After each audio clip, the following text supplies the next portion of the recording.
Hello friends, જય શ્રી ગણેશ. બધાને સ્વાગત છે તમારું મારી ચેનલ ગુજરાતી કિચનમાં. તો આજે આપણે એકદમ સરળ અને નાની રેસીપી બનાવશું જે ખાવામાં ખૂબ જ ટેસ્ટી બને છે. આની સામે તમે લારીના નાસ્તા પણ ભૂલી જશો. ના કોઈ લોટ બાંધવો, ના કોઈ સ્લરી બનાવવી કે ના વણવાની કે ભરવાની ઝંઝટ વગર નાના મોટા બધાને પસંદ આવે એવી રેસીપી બને છે. ઉપરથી એકદમ ક્રિસ્પી અને અંદરથી એકદમ સોફ્ટ ફ્લેવરફુલ.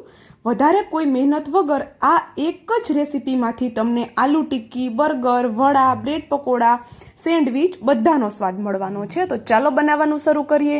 તો આ રેસીપી બનાવવા માટે સૌ પ્રથમ તો આપણે અહીંયા બાફેલા બટેટા જોશે. તો મેં અહીંયા 2 મીડિયમ સાઇઝના બટેટાને બાફી અને ઠંડા કરી લીધેલા છે. જો તમારી પાસે પહેલેથી જ બટેટા બાફેલા પડ્યા હોય તો તમે 5 જ મિનિટમાં રેસીપી બનાવીને તૈયાર કરી શકો છો. તો જો બટેટાને આપણે ફોકની મદદથી મેશ કરી લીધા છે.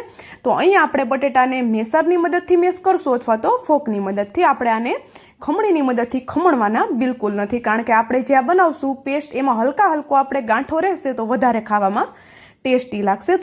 તો એમાં મેં અહીંયા એક નાનો ટુકડો કેપ્સિકમનો જેને ઝીણો કટ કરીને એડ કર્યો અને તીખાસ માટે મરચું અને થોડું ખમણેલું આદું એડ કરેલું છે. એક નાની સાઈઝની ડુંગળી જેને આપણે ઝીણી કટ કરીને એડ કરેલી છે.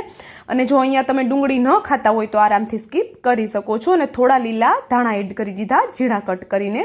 અને હવે આપણે એને સાઈડમાં રાખીએ અને અહીંયા આપણે 4 બ્રેડ લીધી છે. બ્રેડ તમે જો તમારી ફ્રીજમાં વાસી બ્રેડ પડી હોય એ બ્રેડ લેશો તો પણ કોઈ જ પ્રોબ્લેમ નથી. એનાથી પણ આપણો નાસ્તો એકદમ સરસ બનીને તૈયાર થઈ જશે. તો આપણા ઘરમાં કોઈ ગ્લાસ કે આવો જે વાટકો હોય છે જેની કિનારી એકદમ ધારવાળી હોય છે એના મદદથી આપણે આને કટ કરી લેવાનું છે. અને આ જે આપણી સાઈડ નીકળે છે, કોર્નર નીકળે છે, એને આપણે બિલકુલ બ્રેડ ક્રમ્સ નથી બનાવવાના કે નથી એને ફેંકી દેવાની. આ જ રેસીપીમાં એનો સરસ એવો ઉપયોગ થઈ જાય છે. તો આપણી બ્રેડ છે એ પૂરેપૂરી આ રેસીપીમાં ઉપયોગમાં આવે છે. તો જો ચારેયને એ જ રીતે હું ગોળ કટ કરી લઉં છું.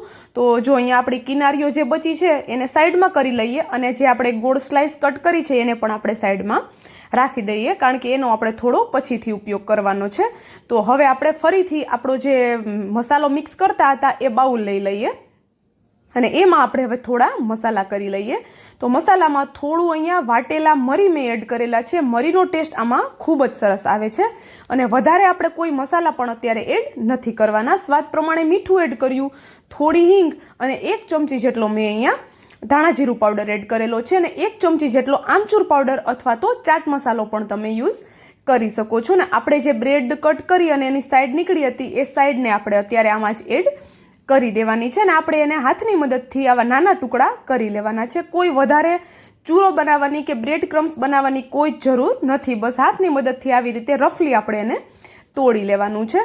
તો જો અહીંયા મેં બધી બ્રેડના ટુકડા છે એને સરસ એવા તોડી લીધા અને એના સિવાયની મેં અહીંયા 1 બ્રેડનો ઉપયોગ કરેલો છે. તો વધારે બ્રેડની પણ આપણે જરૂર નથી પડતી આ નાસ્તો બનાવવામાં. 5 બ્રેડથી ટોટલ આપણે અહીંયા 5 બ્રેડ અને 2 બાફેલા બટેટાથી આપણો અહીંયા ઘણો બધો નાસ્તો બનીને તૈયાર થઈ જશે. તો હવે આપણે આ બધી વસ્તુને હાથની મદદથી એકદમ સરસ એવું પ્રેસ કરીને મિક્સ કરવાનું છે, જેથી કરીને આપણે જે બ્રેડ એડ કરી છે એ સરસ એવી આપણા મસાલા સાથે ભળી જાય. અને તમે જોયું હશે વધારે આપણે કોઈ જ મસાલા પણ આપણે ઉપયોગમાં નથી લીધા તો પણ આપણી રેસીપી છે એકદમ ચટાકેદાર બનશે. આ એક જ રેસીપીમાંથી તમને બર્ગર, આલુ ટિક્કી અને બીજા ઘણા બધા નાસ્તાનો સ્વાદ આવશે.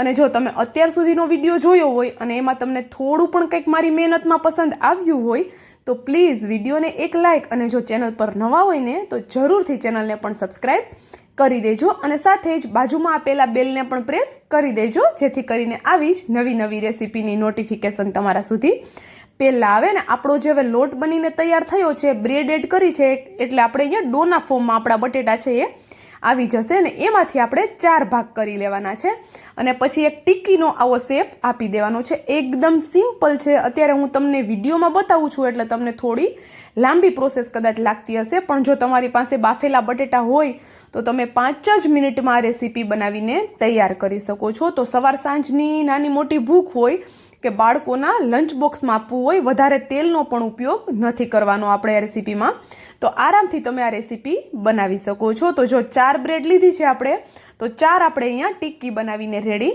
કરી લીધી છે. તો હવે આપણે બ્રેડ ઉપર થોડો ટોમેટો કેચઅપ એડ કરીએ છીએ. તમે એની જગ્યાએ ગ્રીન ચટણી અથવા તો ખજૂર આમલીની ચટણી પણ લઈ શકો છો।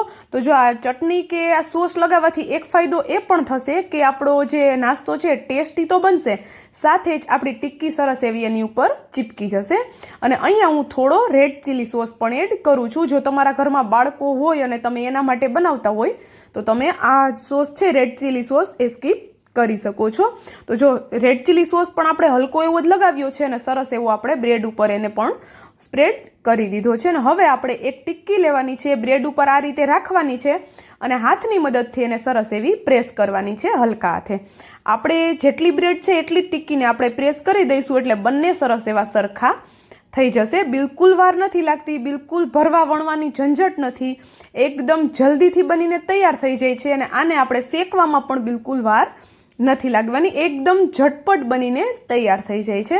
અને જો તમે આને એકવાર બનાવી લેશો તો વારંવાર બનાવવાનું પસંદ કરશો એટલો બધો આપણો નાસ્તો ટેસ્ટી બનીને તૈયાર થાય છે। તો જો આપણે અહીંયા સ્લરી પણ નથી બનાવવાની, સિમ્પલ આ જ રીતે નીચેની સાઈડ બ્રેડ અને ઉપરની સાઈડ આપણે જે મસાલાવાળી ટિક્કી છે એ રાખી દેવાની છે। તો જો ચારેય મેં નાસ્તો છે આ રીતે ભરીને રેડી કરી લીધો છે। તો હવે આપણે એને શેકવા માટે અહીંયા થોડું મેં એક કડાઈમાં તેલ લીધેલું છે, નીચેથી થોડી સાંકડી કડાઈ છે એવી કડાઈ મેં લીધેલી છે અને એમાં હવે આપણે જે આ નાસ્તો બનાવ્યો છે તે રાખી દેવાનો છે।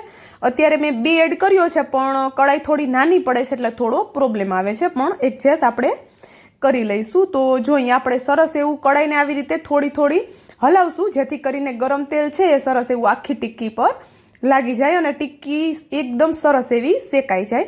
અને જો શેકતી વખતે એ વાતનું ધ્યાન રાખવાનું છે કે જે ટિક્કીવાળો ભાગ છે એ નીચે રાખવાનો છે અને બ્રેડવાળો ભાગ ઉપર રાખવાનો છે। જો બ્રેડવાળો ભાગ નીચે રાખશું તો એકદમ જલ્દીથી બ્રેડ કડક થઈ જશે અને ટિક્કીવાળો ભાગ આપણે નીચે રાખશું પહેલાં તો ટિક્કીને થતાં થોડી વાર લાગતી હોય છે, એટલે આપણે અહીંયા ટિક્કીનો ભાગ જ પહેલાં નીચે રાખવાનો છે। તો જોઈ શકો છો આપણે પલટાવીને જોઈએ તો એકદમ સરસ એવી આપણી ટિક્કી છે એ ક્રિસ્પી થઈ ગઈ છે। મીડિયમ ગેસની ફ્લેમ રાખી અને આપણે આને સરસ એવી ક્રિસ્પી થાય ત્યાં સુધી થવા દઈએ અને નીચેની સાઈડથી તો એકદમ ઝટપટ થઈને રેડી થઈ જાય છે કારણ કે બ્રેડ એકદમ જલ્દીથી કડક થઈ જતી હોય છે।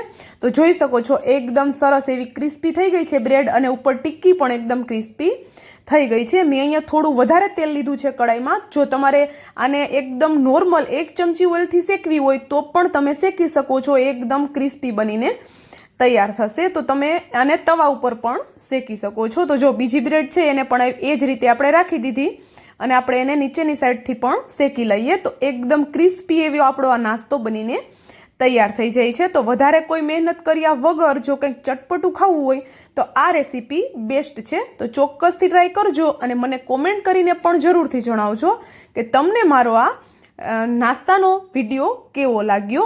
And thank you for watching.